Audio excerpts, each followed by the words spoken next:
You've decided to buy a new home and you have your pre-approved financing and a realtor working for you.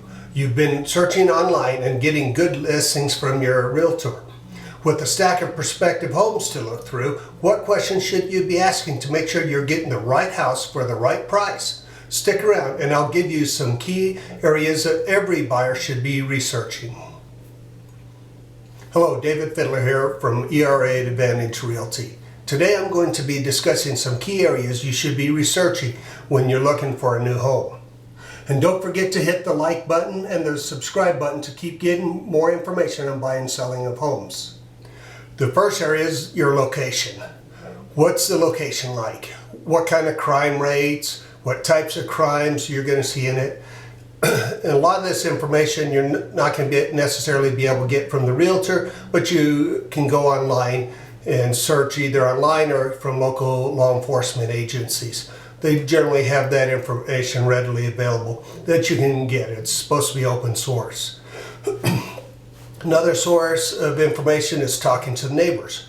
Go around and visit some of the neighbors, talk to them, find out what's going on in the community. Neighbors are usually really good about providing historical information and other things that you may want to know before you seriously buy a home. You can find out any kind of neighbor problems. Are there disputes or do the neighbors get along really well? Do they have block parties or are they all reclusive, hiding in their houses all the time? This can make a big difference when you're looking to buy a home, whether you're more outgoing or you're more introverted and reclusive. So look at the neighbors' yards. How well maintained are they? If you want a house that's going to keep its value, you'd like a neighborhood where the yards are well maintained, groomed yards, and good landscaping, and it all flows well together. Look at the traffic patterns. What are the traffic speeds? Do people race through the neighborhood? Is there a main street that you're on that has high traffic volume, or you in a back road off to the side where you rarely get any traffic at all? What are the noise? What's the noise like? Businesses in the area? Is there a highway nearby that you get a lot of noise from trucks or other vehicles going by? Perhaps a fire station or other ambulances or emergency vehicles where you're going to hear sirens all the time. Are you in a main flow for aviation? Airport down the roadways, so you get aircraft coming and going all the time. And many other things there to include the neighborhoods. Do they have a lot of teenagers with their garage bands going on that have a lot of noise? What are the schools? Look around at the schools. How well are the schools rated? How far away are the schools? If the schools are nearby, are they easy access for your kids to go? Or if you're older, you may not want to live so close to schools. Public transportation, is it nearby? Are there easy access points? What kind of public? Is it rail? Is it buses? Or otherwise? If you rely heavily upon it, you want to make sure you're aware of where they're at and what they have available for you. Is the house you're looking at, is it an HOA? What's HOA like? What kind of amenities come with it? What kind of restrictions will be included with that? If you have a big RV and they don't let you have RVs parked in the front of the house, that could be an issue. Another thing you're looking for is amenities. Pools, parks, shopping, medical. How close are these? How convenient are they?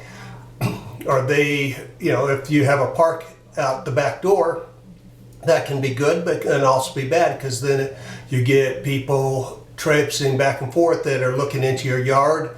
Maybe high visibility. It may not be what you want. And then you also want to consider public services. What kind of trash pickup, when that is, how often, do they have recyclables, etc.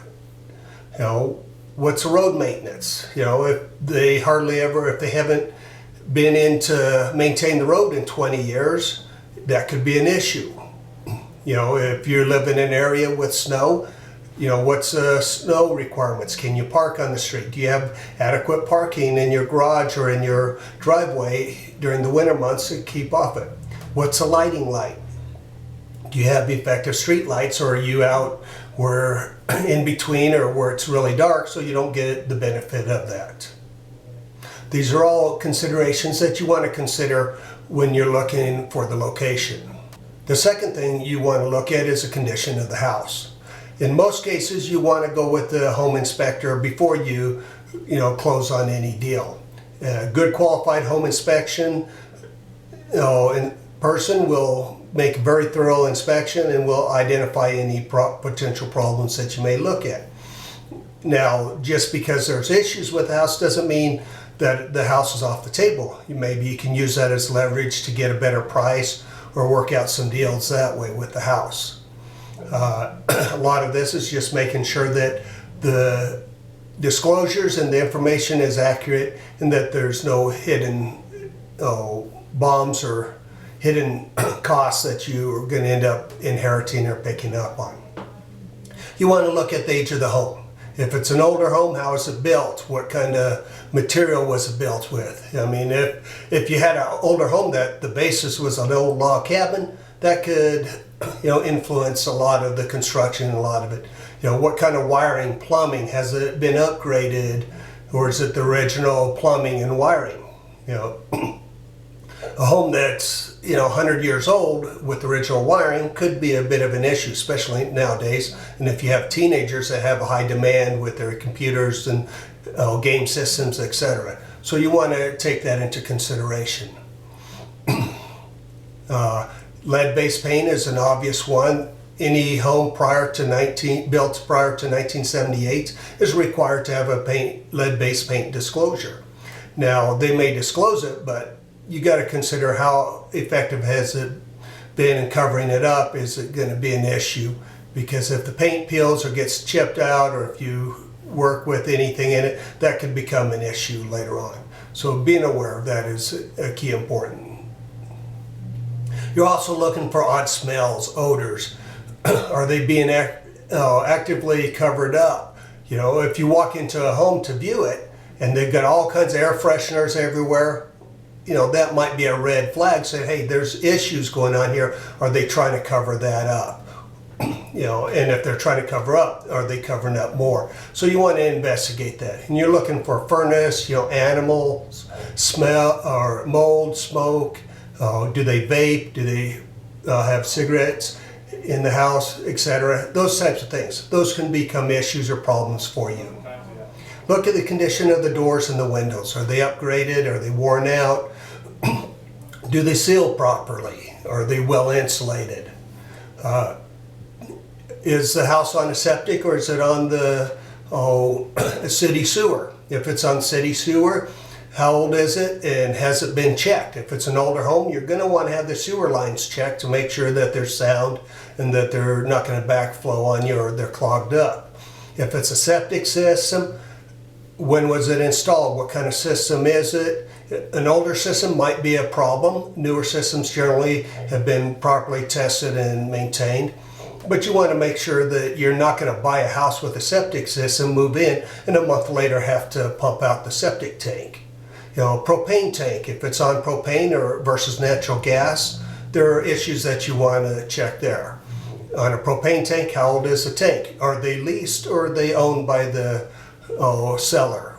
If they're leased, then that becomes an additional cost that you're going to have to consider. Is there even heating and cooling within the house? Does one room get hot while the others stay cold, or vice versa? So you want to check and make sure that there's good flow throughout the house for the air and the heating. You don't want your bedroom being a freezer while the front room's a sauna. Sewer lines, again, are they older? When were they last cleaned out? How were they maintained? Thank you for listening today and learning more about buying a home and what important areas you need to research. Now, don't be afraid to hit the like button and subscribe below to keep getting more information. And by all means, let me know in the comments below whether you liked it or agree with something, or even if you disagree with something. And especially if you want to hear about more topics or certain topics you'd like to hear about. Add those into the comments below and I'd be glad to research and discuss those topics. So until next time, David Fiddler with ERA Advantage Realty, where I make your realty dreams a reality.